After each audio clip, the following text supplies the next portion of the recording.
За сайн байцгаана уу. Өмнөд Монгол подкаст ээлж дугаар хийж байна. Энэ дугаартаа бид Япон Оросын нууц хэлэлцээрийн талаар ярихаар болцсон юм аа. За 20 дугаар зууны эхээр Япон Оросууд хоорондоо 4 удаа нууц хэлэлцээр зохион байгуулсан.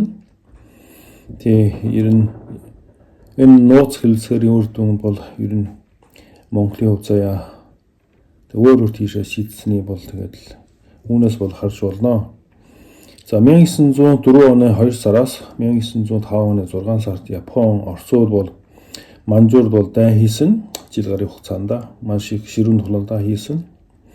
За энэ дайны үр дүнд бол Япон бол Оросыг ялж чадсан. Японы зүгээс 1 сая 80 мянган цэрэг дайжилсан. Тэгээд 40% нь бараг шархтж гэмтсэн байдгийг. Тэгээд Оросын Балтийн Тэнгисийн цэрэг тийм ээ. Балтийн тэнгисээс Япон руу 2 сар аялж агаад Цушима хоолойд ирэхэд Япон тэнгисийн цэрэг бол ингээ бүсэлж агаад бүгдийг устгасан. Тэгээд үүний үр дүн бол Орос улс бол ялгдлаа хүлээсэн.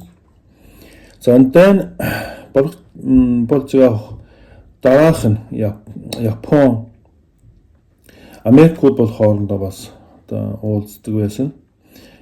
Америкийн явган цэргийн командлагч Уильям Тафт нөхөр Япон улсын гадаад явдлын яамны сайд Таро Кацурагийн Тафтын санамж бичигт гараг зурсан.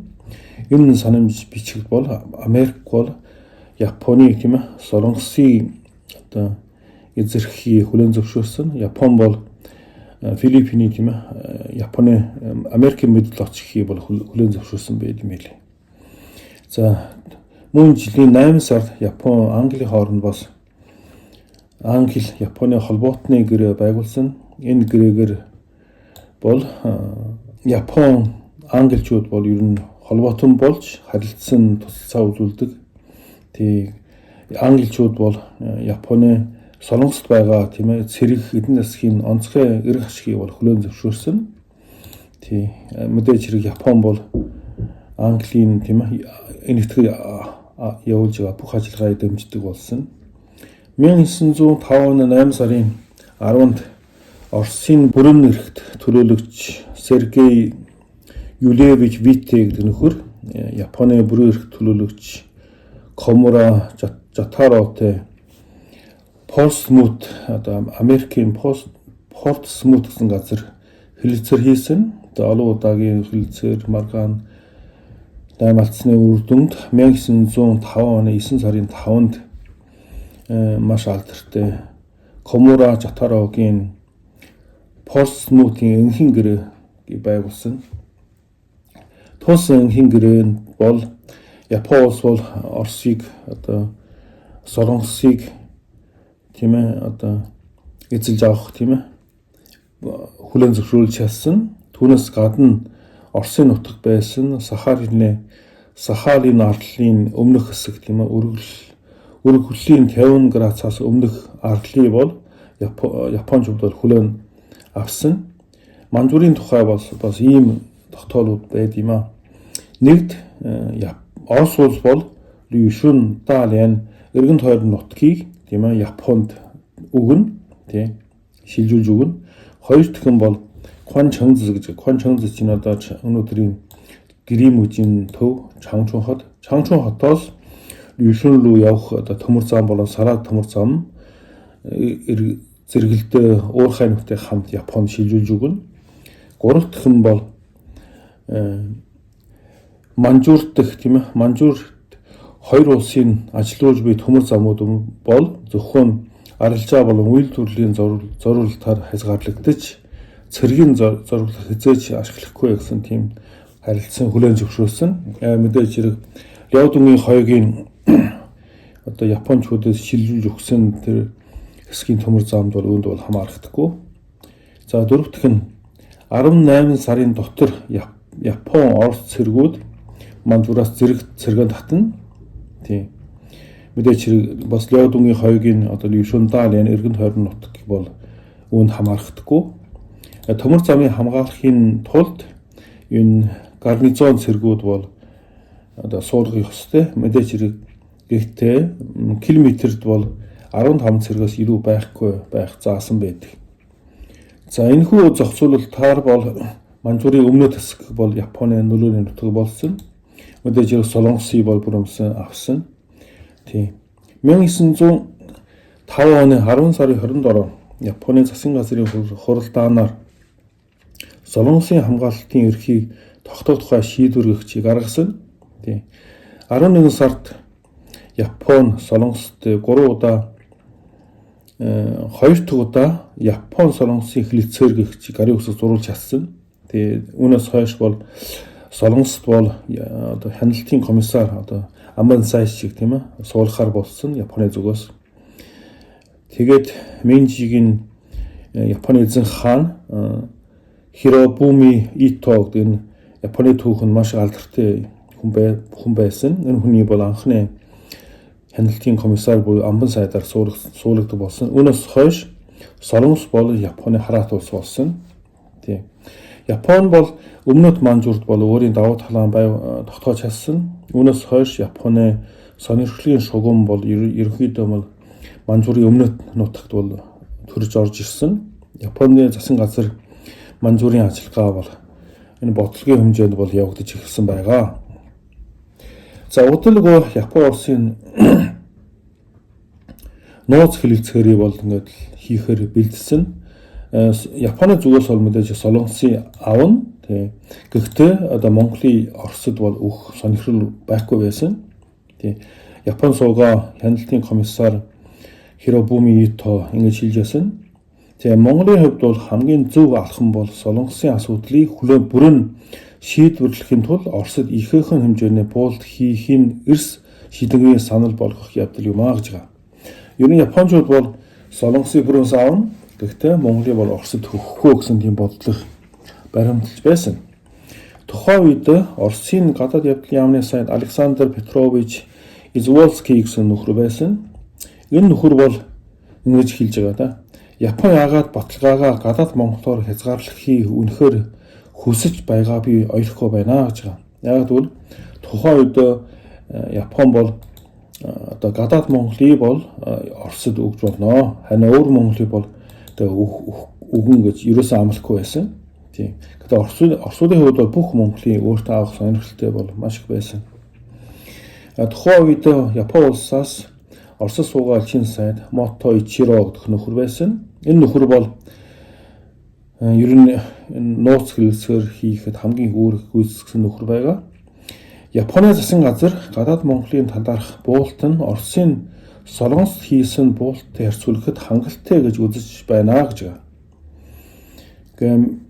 Япон улс өөр Монголын талаарх баталгаа өгөөгүй нь Япон улс Оросын эрх ашиг сонирхолд харчлаг бодлох баримтлан гэсэн үг бас биш вэ гэж ярьж байсан. Нэг өсөндөө Япон бол тийм ээ Монголыг бол гадаад Монголыг бол ар Монголд Оросд өгнө. Харин өөр Монголыг бол өгөхгүй гэж хамлж одоо баталгаа өгөхгүй байна л да. Япон улсын гадаад явдлын яамны сайд Хаяши Тадаши гэдэг нөхөр байсан. Энэ хүн бол элчин сайд Мото Ичиро одоо цахилгаан явуулахдаа өөр Монголыг Оросын нөлөөний хүрээнд оруулах нь хоёр талын хооронд ил тэгш бус буулт хийх шаардлагатай байв гэнэ. За хоёр дахь нь зөвхөн гадаад Монгол тухайлбал халах Монголыг тодорхойлсон үед Уранхай бүс нутаг нь гадаад Монголд багтсан байв.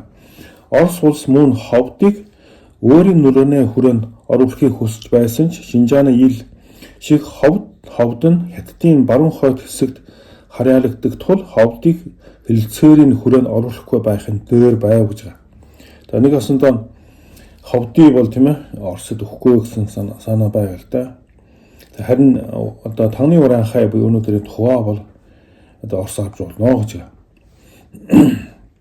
Тэгээ 1907 сарын 30-нд Япон улсаас Оросд суугаа элчин сайд Мото Ичиро гадаад явдлын яамны сайд Александр Петрович Изволскийтэй уулзаж тэгээд нэгт удаагийн Япон Оросын хэлэлцээрийг нэмэлт хэлэлцээрд хам гарыг зурсан.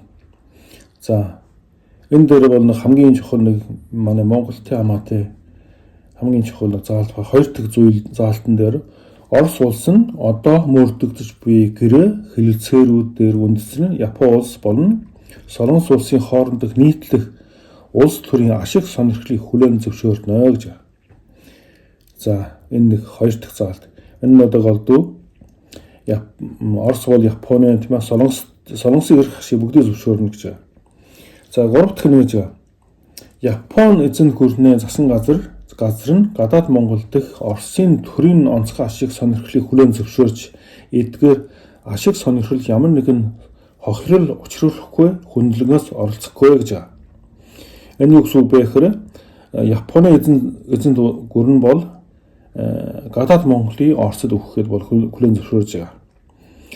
За дөрөв дэх нь гэж бас гэрээ байгуулах хоёр тал энэхүү гэрээ чанд нууцлана гэж. За нэмэлт заалтан дээр болон гэж байгаа. Хойд Манжуур болон өмнөд Манжуурын хоорондын заагийг бол тогтоож өгсөн. Ер нь Манжуурыг бол хоёр хэсэг хуваасан. Өмнөд хэсэг нь бол Япончууд одоо нөлөөний нутаг, хойд хэсэг нь бол Оросын нөлөөний нутаг болсон байд. За Манжуурын ийм одоо Орос Япончууд хувааж авсан нь Америкууд бол маш их дург үзэж эхэлсэн байгаа. Америкууд тэр үед бол нээлттэй хаархны бодол гэгчий баримталж байсан. Тэгээд ер нь Манжуурий бол тийм ээ Орос Япончууд хувааж авахыг бол эсэргүүцдэг байсан. Саад болохыг оролддог байсан. Тэгээд үүнээс болоод Япон Оросууд бол хоёр дахь нууц хэлэлцээрээ хийх шалтгаан болсон байдаг. За 1909 оны 11 сарын 6-нд Америкийн төрийн наримчгийн дарга Финляндээр Нокс гэдэг нөхөр байсан. Энэ нөхөр бол нэг хуулийн нэг төсөл оруулсан байна л да засан газартаа. Манжуурийн төмөр замын төвийг сахисан байдлын тухай хууль гэж байгаа. Энийг бол Ноксийн төсөл гэж нэрлэдэг. Одоо 1906 онд тийм ээ ийм одоо хуулийн төсөл оруулсан. Одоо конгресст баярыг одоо оруулдаг. Тэгээд энэ нэгтгэх заалтан бол Манжуурийн бүх төмөр замыг эргүүлэн авахд зориулж хөрөн гаргаж өгөх. Хоёр дахь нь бол төмөр замыг санхүүжүүлэгч орнууд хамтран ажилуулж удирдах. За гурав дахь нь бол хэрэв дээрх төлөвлөгөө хэрэгжүүлэх боломжгүй бол Их Британи, Америкийн нэгдсэн улсыг гол болгон холбогддог орнуудыг Жинжүүгээс Айхүй төмөр зам болон бусад төмөр замын барилгын ажилд хамтран хөрөн оруулахыг урьж зүүн хойд төмөр замын системийн төвийн сахисан байдлыг хангах эхний алхам болно гэж үзэж байгаа. Нэг Америк хуулийн хувьд бол энэ Манжуур баг төмөр замд орох сонирхолтой байгаа. За 12 сар Нокс Япон, Орос, Дайчин гүрэн, Герман, Франц 5 улсын гадаад яамны төлөөлөгчтэй уулзаж Манжуурийн төмөр замын төвийг сахих төслийг бас гардуулж өгсөн. За үүний үр дүнд бол Япон, Оросууд бол ер нь одоо хоорондоо зөвлөлдөж тийм ээ. Одоо энэ нөгөө Ноксын төслийг эсэргүүцсэн хүлээн авахгүй гэж. Мөн өдөр Японы гадаад яамны сайд Комура Жутаро гэдэг нөхөр Орос улсаас Япон суугаа чин сайтай уулзаж тийм ээ энэ талаар бол ер нь бодол санал бодтой хуваалцсан. Тийм. Тэгээ ерөнхийдөө бол Япон Орос улсууд хойд болон өмнөд Манжуурт онцгой ашиг сонирхолтой гэдэг нь маргаангүй баримт юм гэж байна. Гэвч хоёр улс нөлөөлтийн хүрээнийхээ талаар одоогоор тодорхой тохиролцоогүй байгаа бөгөөд тэдний ашиг сонирхлын зөрчилдгөөс болж ирээдүйд зөрчил гаргахгүй гэсэн баталгаа өгөхөд хэцүү байна гэж. Нэг гасан бид нар баз зарим юм дээр бол яг тодорхой болгох ёстой. Зя Оросын зүгээс бол Манжуурдаг Оросын өнгөрсөн болон одоогийн ашиг сонирхлыг харгалзах үзвэл Орос улс Манжуураас гарч чадахгүй гэж. Манжуурын ирээдүй Япон Оросын аль алинд нь хамаарах бөгөөд хоёр улс ирээдүйн өөрчлөлтийг авч үзэж 1907 оны гэрээг улам тодруулж нэгтгэхийн тулд шин гэрээ байгуулах хэрэгтэй. Энэ бол хоёр улсын хувьд хамгийн аз жаргалтай зүйл юм аа гэж Оросын зүгээс ингэж хариулж байна. За тэгээд ер нь одоо хоёр дахь тийм ээ нууц гэр байгуулсан 1910 оны 7 сарын 4-нд гарыг уцуулсан. За нэгдүгээр зүйл дээр бол ингэж байгаа.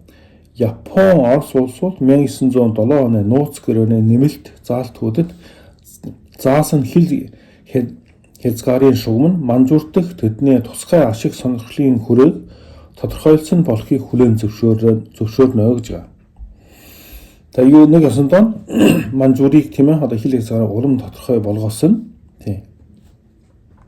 Тэгэхээр хоёр дахь удаагийн Япон Оросын нууц хэлэлцээр бол тийм ээ голдуу одоо нөгөө Япон Орос бол бараг л цэргийн эвсэл маягийн юм болгож чадсан. Яг бол одоо бүгдээрээ хоёр улсны ирээд Япон тийм ээ Солонгос Монголын талаар өөрийн одоо нэг ашиг сонирхлоо батгаж өгсөн. Тийм. За 1911 оны Шинхайгийн хувьсгал гарсны дараа Япон улс мэдээж хэрэг Манж Монголын асуудлыг улам их сонирхдаг болсон. Японы явган цэргийн Жанжиш тавын дэд дарга Ясумаса Фукушима гэдэг Фукушима Япон улсаас Солонгосоога элчин амбан сайд гэх юм уу да Масатаке Тераучу тийм ээ эднэртэй уулзаж ер нь манжуурын байга байдлыг хадгалах тийм ээ. Ер нь зарим бол одоо ер нь маш одоо радикал тийм одоо манжуурдаг бодлыг аврах гэж байгаа. Зарим бол ер нь аажмаар явуулах бодолтой байгаа. Тэгээ ерөнхийдөө Ясумаса Фукушима Жанжиш тавын дэд дарга бол одоо нөгөө самурайнуудыг ашиглаж тийм ээ нэгдэх удаагийн Манж Монголын тусгаар хөдөлгөөний бол одоо ер нь ихлүүлж чадсан. Ер нь одоо манжуурыг Өвөр Монголын зүүн хэсгийг тийм ээ Манж одоо салгаж дайчин гүрнээс салгаж аваад одоо Манж Монголын вант улс байгуулах тийм сонирхол бол байсан тухайн үед. Тэгээд Японы зүгээс одоо өөрийн талын хүн гэх юм уу Сүүчин ван Шан чигд нөхөр байсан. Шан чигд чинь одоо вангийн нэлээд дотны хамаатан энэ Чинван цолтой. Энэ нөхөр бол манжуурдж Бээжинд амьдардаг байсан. Тэгээд Өвөр Монголын зүгээс бол Арчин ван Гүнсэн Норвыг бол босгол гаргахыг дэмждэг байсан. Тэгээд Манж үндэстэн нь Монгол үндэстэн нийлж байгаа. Одоо Хятадын иргэн улсаас одоо салж тийм Манж Монголын улс байгуулах ийм одоо хөдөлгөөний дэмждэг байсан. Тэгээ 1912 оны сарын 1-нд одоо иргэн улс 19-оор байгуулагдаж Гүнсэн Норван Жирмийн хорчин зүүн өмнөд хөршүүнэ Бинт ван гончиг сүрэн энэ хоёр хүн Орос улсаас Бээжин суугаа элчин сайдын яамд орж асуусан. Ер нь Орос улсын зүгээс Өвөр Монголын одоо Богд хаант Монгол улсад нэгдэх боломжийн талаар асуух орсон. Тэгээ Оросын гадаад явдлын одоо нэг хүн гарч ирээд Оросын консулын нэг хүн гарч ирээд Орос улс бол Өвөр Монголын тусгаар тогтнолыг бол ойлгож байна. Гэхдээ Орос улсын зүгээс бол бодит тусламж үзүүлж чадахгүй. Тийм. Одоо газар зүй улс төрийн байдал шалтгаанаас болоо Орос улс зөвхөн гадаад Монголыг одоо дэмжлэг үзүүлж чадна гэж байна. Тэгээ ийм байдалтай учраас Гүнсэн Норван бол Япончуудтай холбоо барьж тэдний дэмжлэгийг авахар хүссэн. Тэгээд Японы зүгээс бас дэмжлэг үзүүлсэн. Тэгээд Японы зүгээс Гүнсэн Норван 250 мянган йен одоо 250 мянган энэ өдрийн хэр их мөн бол. Зя. Тэгээд Японы зүгээс манай гүнванд бол бас л зэр зэвсэх өгөхөр байсан. Тэгээд одоо Жин Юм Чаан гэж алтан очир энэ Японд сургууль төгссөн байгаа. Энэ хүн Жинжаа тунд хотод очоод Японд тийм ээ гүнванд өгсөн Дзержинскийг тийм ээ өхөр тэрэгэн дээр хошуу нутагт авч ирж байгаа. Замдаа Манжуур сууга одоо үжийн шөнгийн цэрэгт одоо тосож бүгдийг хураалгасан. Одоо хамт явсан Япончуудыг бүгдийг газар зэн буутсан. Тэгээ алтан очиг ганцаараа сан банд амьд эм гарч зогтсон. Ийм түүхтэй. Гэхдээ одоо иргэн улс байгуулсны дараа Японы зүгээс бол Манж Монголын одоо улс байгуулахыг өдөрмжихөө болсон. Одоо яагаад бэ гэвэл ер нь Юншик хагийн засан газарт бол Япон улс бол ер нь дарамт үзүүлж чадна. Одоо Япон иргэн улсын харилцаа бол ер нь хэвийн байж боломжтой гэдэг. Тэгээд Манж Монголын тусгаар хөтөлбөрийн бол зогсоосон байдаг. За 1907 он 10 оны 2 дахь удаагийн нууц хэлэлцээрий бол Япон, Орос улс бол ер нь Манжуур болон Монголын асуудлыг ер нь шийдсэн гэж үзсэн. Цагаан болоход хоёр улс 1907 оны хэлэлцээр заасан хөлийн шугамын дагуу Манжуурыг хувааж Монголыг хэрхэн хуваах талаар цаашид хэлэлцэх боломжтой гэж үздэг байсан ер нь Оросууд. Тэгний ясандаа энэ 2 удаагийн хэлэлцээр бол ерхэн Манжуурыг шийдсэн. Монголыг бол зөвхөн гадаад Монголыг Оросд хүлээн зөвшөөрсөн. Өөр Монголыг бол ерөнхийдөө ирээдүйн хэрхэх талаар бол энэ Орос Япончууд бол бас шийдээгүй байна. За ийм байна. 1911 оны 12 сарын 28 энэ өдөр сонин өдөр байгаас 1912 сарын 28 одоо Богд хаант улсын одоо улсаа зарлах өмнөх өдөр байна л да. Энэ үед бол Орос улсаас одоо Дайчин улсаас суугаа элчин сайд Монголын талаас санамж бичгийг өгсөн. Одоо тухайн үед Дайчин гүрээ албаас нураагүй ийм санамжчдаар ингэж байгаа. Нэгдэх нь Орос улс гадаад Монгол төмөр замд явах эрхийг олгох гэж байгаа. За нэгдэх нь санамжчгийн. Хоёр дахь нь Дайчин гүрэн тийм ээ гадаад Монгол цэрэг илгээхгүй гэж байгаа. За гурав дахь нь Дайчин гүрэн гадаад Монголын дотоод хэрэгт хөндлөнгөөс оролцохгүй. Гэхдээ амбан сайдан бол одоо томилхийг бол зөвшөөрж байгаа. За дөрөв дэх нь ирээдүйд Дайчин улсын засгийн газраас гадаад Монголын талаар гаргасан аливаа зохицуулалтыг эхлээд Орос улстай зөвшөлдсөх ёстой гэж байна. За энэ дээр бол тэр нөгөө нууц 2 удаагийн нууц хэлэлцээрийн үр дүнд бол сүүлд нь Орос улс бол Дайчин гүрэн бол шахаж эхэлж байгаа.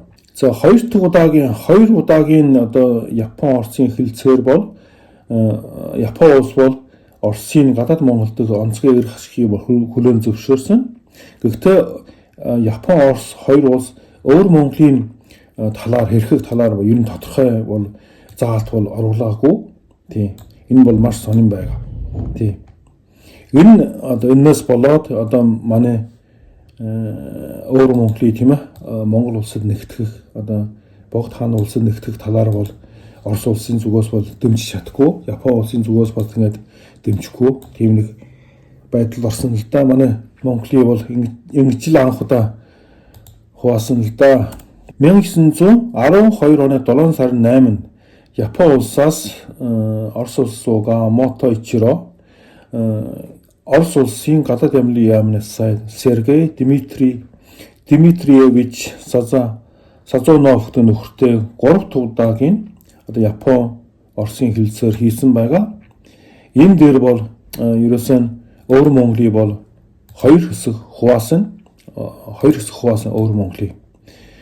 Одоо зүүн хэсэг нь зүүн дөрөв аймаг өнөөдрийн Хүлэмбайр аймаг, Жирэм аймаг, Зууд аймаг, Зостын чуулган тийм ээ энэ дөрвөн аймгийг бол Япон бол авах хэрэгтэй болсон.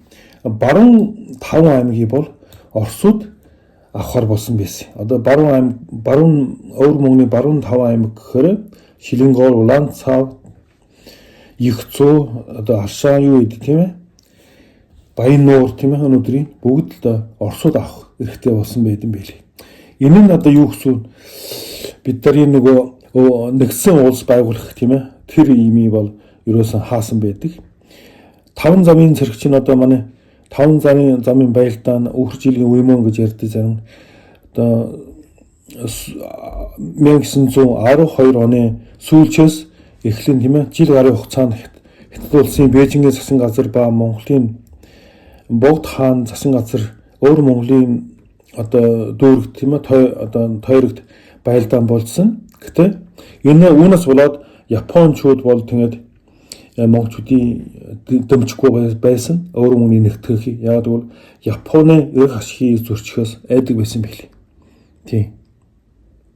Энэ бол ерөөсөн тэр нөгөө 5 замын одоо өөр Монголын чөлөөлөх цэрэг үр дүнгүй болсон том шалтгаан үүнд байдаг юм билээ. Яг бол яг тэгэхэд 12 оны 7 сарын 8-нд тийм ээ 3 дахь удаагийн хилцээр бол өөр Монголын асуудал шийдсэн байсан.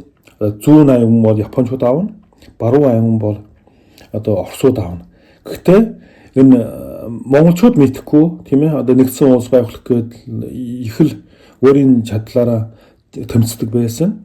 Харин түүнд дэмжлэг үзүүлэхгүй тийм ээ одоо буу сум өгөхгүй, сум мом өгөхгүй тэгэхэд хавцсаар байж цэргэн татуулж чадсан Оросууд. Тэгээд 5 замын цэргийг одоо бид нар хэлсэн нэг дурдчихъя. Ерөнхий жанжин бол тийм ээ Мангайбаатар Дамдын сүрэн байсан. Нэгдүгээр зам бол Ягуузэрийн хийдийн чиглэл. Ягуузэрийн хийд өнөөдрийн Сүхбаатар аймаг Эрдэнэ цагааны сумын нутагт байгаа. Энэ чиглэлд Бээсийн зэрэг туслагч гүн Чимэд цэрэнгийн цэрэг ийшээ явсан. Ягуузэрийн зүгт бол Ягуузэрийн хийдийн зүгт. Хоёрдугаар зам бол Даргангийн чиглэл гэж байгаа. Энэ зүтгэл гүн хайсан дэд сайд Баавуужав. Тийм хайсан чинь харчин гүн Баавуужав.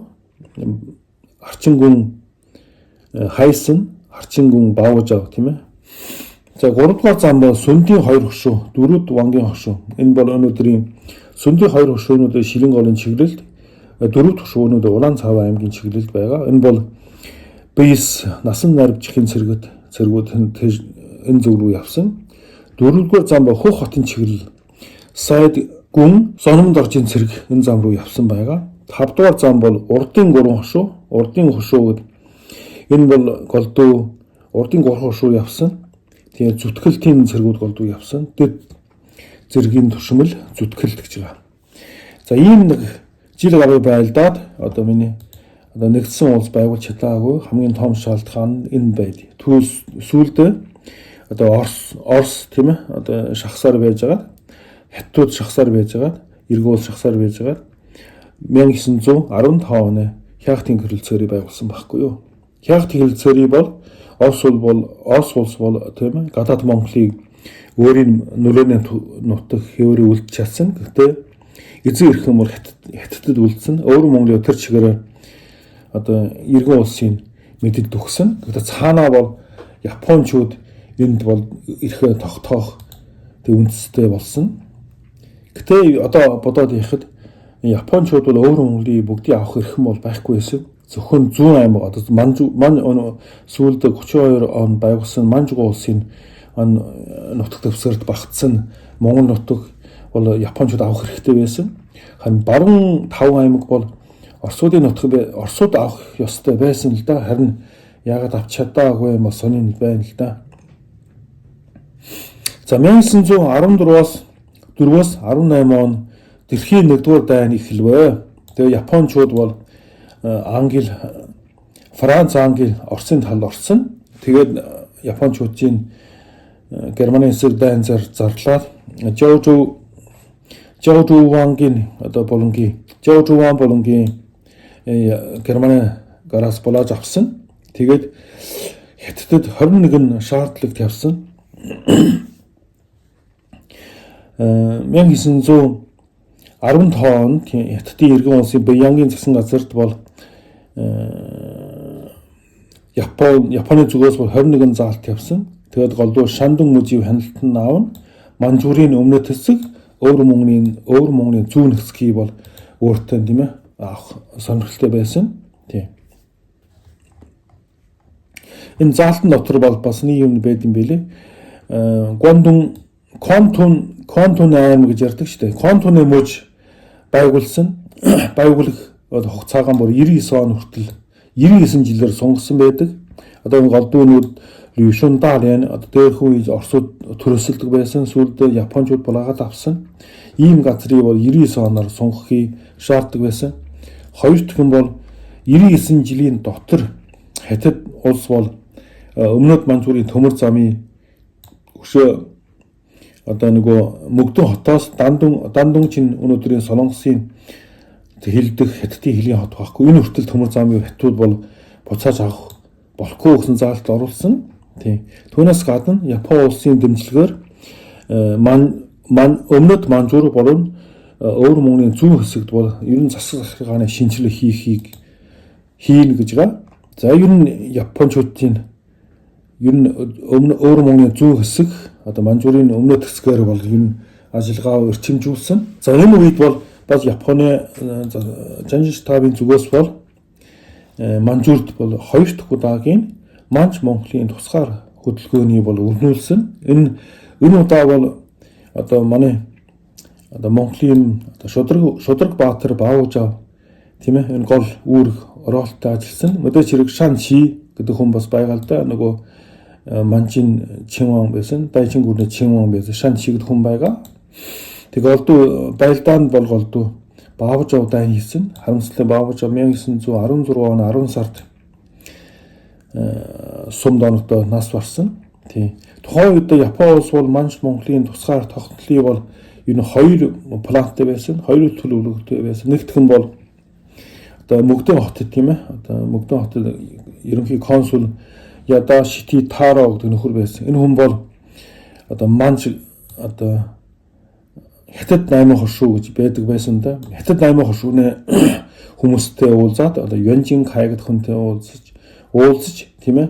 Жанзууны ятгэж тусгаар тогтнолыг бас нэг алхан байсан. Хоёр дахь нь бол мэдээж хэрэг манай Баавжави тийм ээ. Энэ цэргийн хүчээр Манч Монголын улс байгуулахыг дэмждэг байсан. Одоо 1916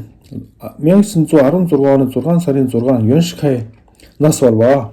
Тэгээ Япон улс бол энэ хоёр дахь удаагийн Манч Монголын хөдөлгөөний бол зогсоосон. Яг бол дараач нь ерөнхийлөгч бол Японы талтыг Япончууд Японы засгийн газар үздэг учраас ер нь Хятадын төв засгийн газар ярилцах илүү ашигтай гэж бодсон байлээ.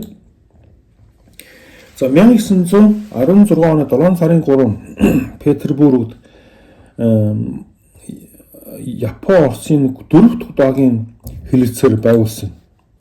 За энэ хэлэлцээр бол бас л одоо нууц болон нээлттэй тийм хоёр хэлэлцээр байдгийг. За нээлттэй хэлэлцээрийн нэгдүгээр заалтан бол Япон улс Оросын эсрэг чиглэсэн бусад улстай улс төрийн ямар ч гэрээ холбоо байгуулахгүй.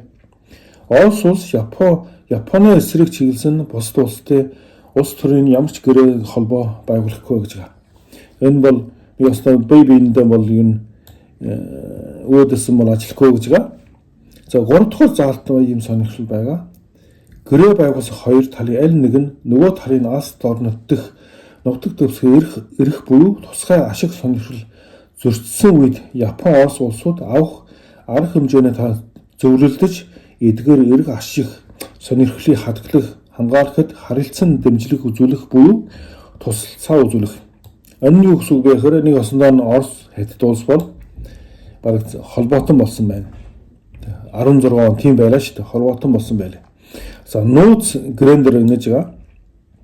Нэгдүгээр заалтаар хоёр талын амин чухал ашиг сонирхлыг харилцан үзвэл Хятадыг Япон эсвэл Оросд дайсагнасан 3 дахь орнуудын улс төрийн хяналтаас чөлөөлөх нь нэн чухал гэж үзэж байна. Тий. За хоёр дахь зүйл нь өмнөх зүйл заасны дагуу хэрэг хоёр талын тойролцоогоор арга хэмжээ авсны дараа хэлэлцэн тохирогч хоёр талын аль нэг нь дээр дурсан 3 дахь улсад дайн зарлбал нөгөө хэлэлцэн тойрогч талын хүсэлтээр холбоотондоо тусламж үзүүлнэ. Нэг осны ерөөсөн шууд холбоотон болсон байхгүй юу? 4 дахь удаагийн хэлэлцээр бол ерөөсөн Орос Хятад бол шууд холбоотон байна гэж байна. Тийм. Тэгээ 1917 оны 3 сарын 12-нд Оросд бол 2 дугаар сарын хувьсгал гарч Оросын эзэн хаан ширээнээс татгалзсан. 1917 оны 11 сард октябрийн хувьсгал гарч тийм ээ. Тэгээ үүнээс хойш бол нөгөө Япон Оросын тийм ээ холбоотны статус нь бол байх болсон. Тийм. Тэгээд ер нь Япон Оросын дайсагнах, буцаад дайсагнадаг болсон байгаа. Тийм. За ер нь Япон Оросын энэ нууц хэлэлцээр гэдэг ийм бол яхааргүй одоо өнгөрсөн зууны тоглоомын дүрэн байсан. Одоо жижиг арт түмний хөв заяа том гүрнөө шийддэг байсан том жишээ. За энэ нууц хэлэлцээр үр дүн бол ер нь Монголын бол хөв заяа өөрөөр болгосон. Гадаад Монгол нь өнөөдрийн Монгол улс болж чадсан. Харамсалтай өвөр Монгол бол одоо нөгөө хаттын одоо колон болсон. Тийм. За хоёр дахь нь Япон тийм ээ одоо их гац руу гарч төмөлөх гэдэг тийм ээ. Тэгээд өнөөдрийн Япон өнөөдрийн өвөр Монгол, Манжуур, зүүн Туркестаны одоо хөв заяа бол үнэхээр өөр болгосон. Яагаад бол Японч хүчин одоо яад юу гэж одоо хэлэх үү? Одоо их газар руу гарсан, өвөр Монголыг өөртөө авсан. Гэхдээ сүүлд нь буцаад хятад өгсөн л да. Тийм. Тэгэхээр бид өнөөдөр эргэж давтаж харахад одоо түүх бол давтдаг. Өнөөдөр геополитикийн одоо нөхцөл байдал бол одоо монголчууд одоо өвөр монголчууд ялгаагүй. Ерөөсөө Орос улстай холбоотой болох эсвэл Орос улсын төвшгөөс өөр сонголт байхгүй. Бид нар одоо Америк, Япон тийм ээ эднэрд найдлаг тавих тийм боломж бол миний хувьд бол энэ бүр худлаа байна да. Бид нар бол үнэхээр Орос улс хүчрэх байгаа цагт бол одоо Монгол улс бол тусгаар улс бол мэдээж хэрэг хөөрөн байх л таарна. Харин Орос улсын хүчрэх болоо нөлөөгөө тийм ээ одоо өвөр Монгол руу орж ирүүлэх өвөр Монголын хөв заяа бас өөрчлөх магадгүй би хувьдаа тэгж бодд юм аа. За анхаарал тавьсан баярлалаа.